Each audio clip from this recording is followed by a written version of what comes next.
Okay, start. Good morning, everyone. I am Jeff Timberhouse. I am Samantha Sui Karma.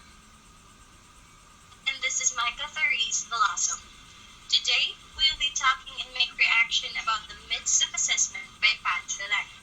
So this assessment is published for the educators to be observant on the students' performance, to notice students' behaviors, and how to make them more productive at school. There are four myths that was tackled. First is we know what we're testing for. Second, we know what we're testing. Third, once we've agreed on criteria, we can agree on whether individual papers meet those criteria. And the last one is that it's possible to have an absolute standard and apply it uniformly. Among the four, we chose the second one, which is we know what we're testing. In this assessment, the Language educator focuses on the student's writing capability, and we, in my group, believe that writing has the highest impact for the student to grow. Because through writing, they can express their thoughts, be managed as they want, and also it can boost their mind.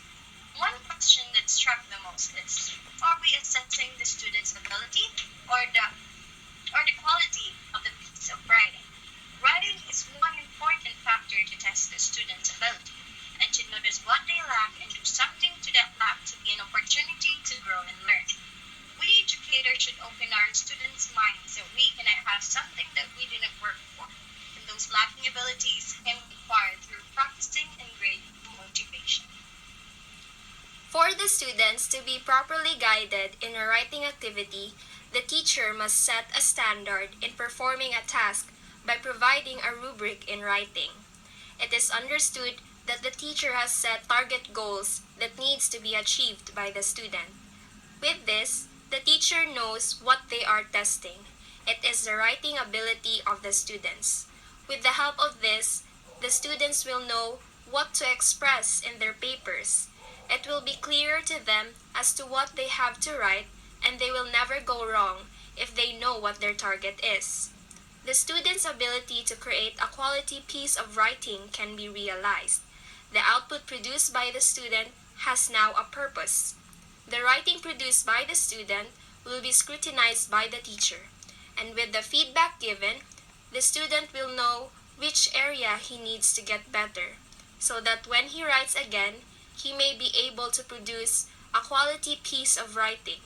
If a student keeps on writing, they will become accustomed to it. It will be much easier to create quality writings because it became a hobby already. Although it cannot be assumed that everything is a piece of cake, there will always be a time that a student may struggle because of having little knowledge of the topic. Anyone can be a writer, but not a good writer. A good writer is someone who kept on practicing, takes time to tidy up his writing until he feels it is just right. A student can be a good writer if he has the will and determination to do so. It is important to know that in every piece of writing, there will always be a room for improvement because there is always something new to learn. There are always fresh ideas to be explored.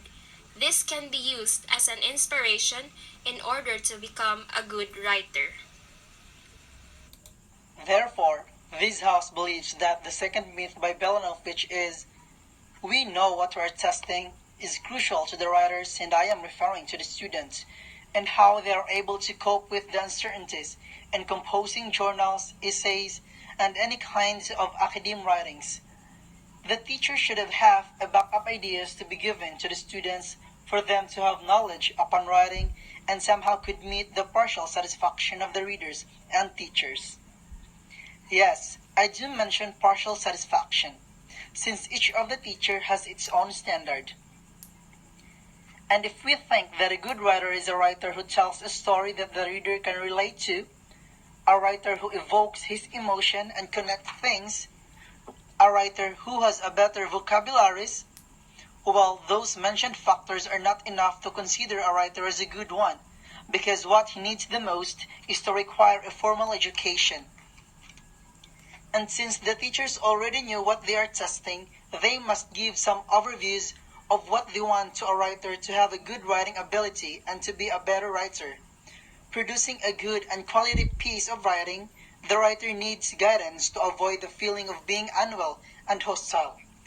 And by that way, the teacher serves as instrument for the students and they will be competent enough as soon as possible.